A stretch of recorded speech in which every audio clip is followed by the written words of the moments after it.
what's the role of binding of the drug to the receptor, and further how you understand the differences in responses of binding of different substances to the receptor. Today's head gonna throw a good light on this dilemma. Let me break the enunciation. Welcome all to IS Pharmacology Difficult Podcast. I'm your host, Dr. Radhika Vijay, MBBS MD Pharmacology, and this is the audio hub to get the best simplified basic tips, strategies, methods, and lots of ideas to learn better, understand better, and make your concepts crystal clear. If you really find, and if there's a question hovering in your minds, is pharmacology difficult? Lend me your ears for a while and let in the magic of knowledge.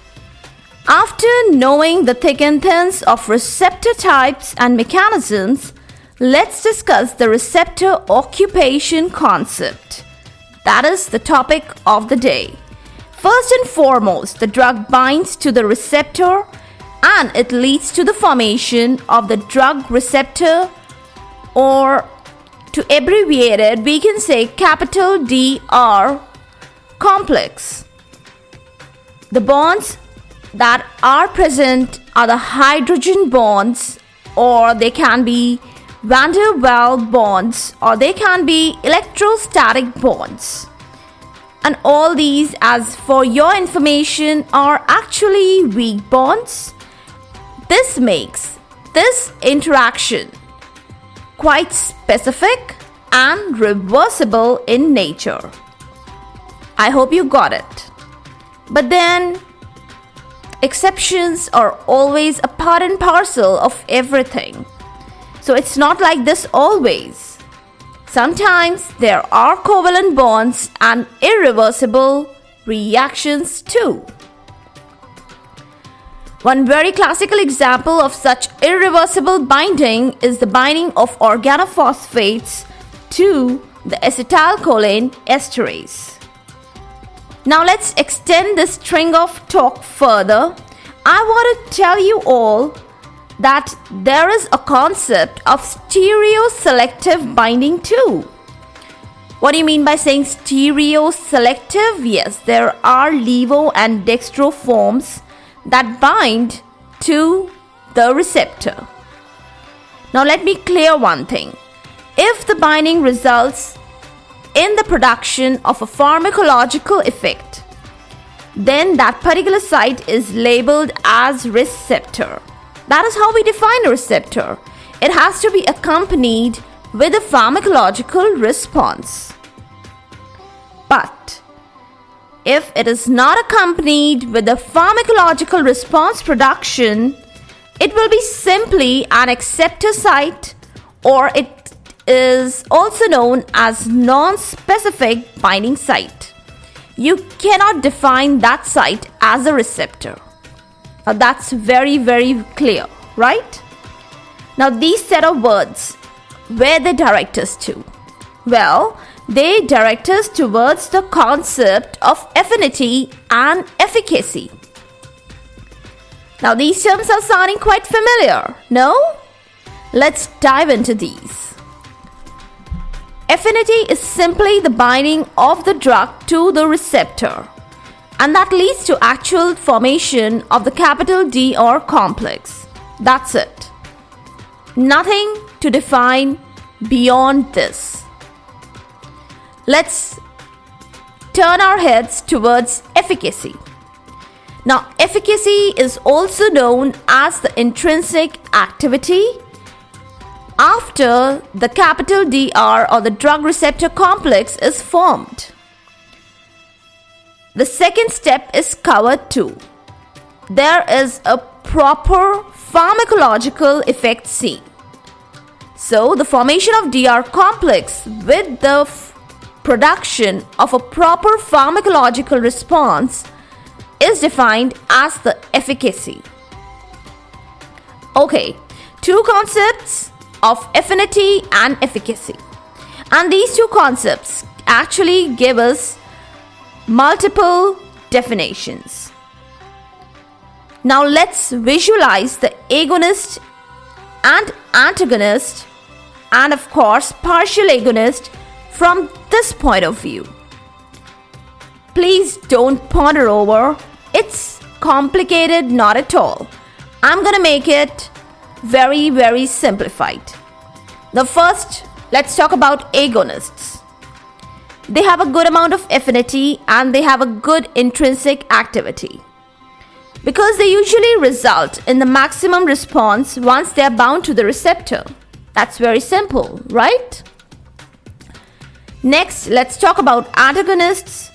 They have only affinity, they don't have efficacy, they bind to the receptor, but this binding, it leads to nowhere. Rather, they may block or interfere with the response of agonist. And very classical example of this situation is the binding of atropine to the muscarinic receptors and blocking the effects of acetylcholine. Now, let us know the answer of the question why the binding at the same site leads to response production difference by the agonist and the antagonist. Let's make this whole thing quite comprehensible. Now this is gonna be very well understood with the elaboration of the concept of receptor occupation theory. We can also call it as a dual receptor nature. Now we believe that receptor has two states. One, it is found in the active state that is termed as capital R small a, and the other one is the inactive state that is termed as capital R small I. Now both these states, RA and RI, they are in normally found states, they are in equilibrium. And rather to comment, I would say that mostly up to a very slight extent, the inactive condition is favored. Now let's imagine the agonist is proposed to bind at the RA conformation. So the equilibrium shifts in this direction. There is a proper response C. What happens when an antagonist arrives? If it is a competitive antagonist, it will bind to the RI conformation with a very good amount of affinity. And with the same amount of affinity, it will also bind to the RA site. So a competitive antagonist very well binds to both RA and RI conformations with equal affinity. Now when it is binding with the equal affinity to both RA and RI, what do you say? Will there be any shift of equilibrium? No, there won't be any shift of equilibrium, and that leads to no response. What is the condition or what is happening when a partial agonist arrives? Now, if the partial agonist has an affinity for RA slightly more than RI, the agonist binds a little more to RA. There is shifting of equilibrium, but that is not maximum. Complete shifting of equilibrium does not occur. It leads to a sub-maximum response, and that is the action in case of partial agonist. That's very well understood. Now we have another ligand as inverse agonist. Hope you have heard the term. Now inverse agonist has a good affinity for the RI conformation. Strange, right? So if it possesses a very good amount of affinity for the RI conformation, it has the capability to generate the response in the opposite direction of the therapeutic effects. I hope that's very clear. Now one more situation I want to talk about at this particular moment. I think it's the right time to comment upon the constitutive activation. This is exhibited by benzodiazepine. This is exhibited by adrenergic beta 1 receptors. by cannabinoid receptors and few more to talk. What happens when the response is seen in the basal state? Then this state is termed as the constitutive activation. That is, response is generated even in the absence of an agonist. Now, this hypothetical model of the dual receptor nature actually explains the functional part of most of the neurotransmitters. But as the research has advanced, we find receptor does exist not only in two states, but multiple conformations. Fingers crossed. Now let's quickly define the agonist. It has affinity and intrinsic activity can be ranging from +1 to -1. So it has intrinsic activity as +1. And good examples, rather classical examples for agonists are adrenaline and morphine. Coming over to antagonists, they have the affinity, but they have no intrinsic activity. Their value is 0. And classical examples are atropine and naloxone. Coming over to partial agonists, they have affinity, and their intrinsic activity ranges from 0 to +1. Good example, buspirone at 5-HT1A receptors. We'll talk about it when the system arrives. Next, let's come over to inverse agonist. It also has an affinity and the intrinsic activity possesses a negative sign. It ranges within 0 and -1 range, and it exhibits up to a certain level constitutive activation. And what is the example for inverse agonist? It is the beta-carboline, which is an inverse agonist at the benzodiazepine receptors.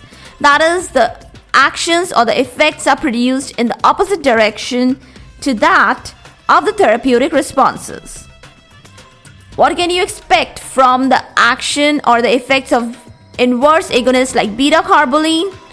It can lead to the generation of anxiety, seizures, etc. That makes its effect very clear. Inverse agonists can show such opposite effect by deactivating the receptor, even in the absence of an agonist. So, in one way you can call this negative antagonistic response. But please, now at this particular moment, I think it's the right time to differentiate the inverse agonist from the competitive antagonist. Inverse agonists can show constitutive activation, that is, effect negatively can be seen even in the absence of an agonist, while competitive antagonists require an agonist. They cannot function in the absence of an agonist. Now, I hope you got this difference. So, both the states, they are difficult to delineate sometimes, but there is a difference. And I'm sure you understood it well. Now, with this belief, let me put a signature remark before I pen down this episode. You know what? Faith is to believe what you cannot see. And what is the reward of this faith? The reward of this faith is actually to see what you believe. So, what you believe is what you receive. That's amazing.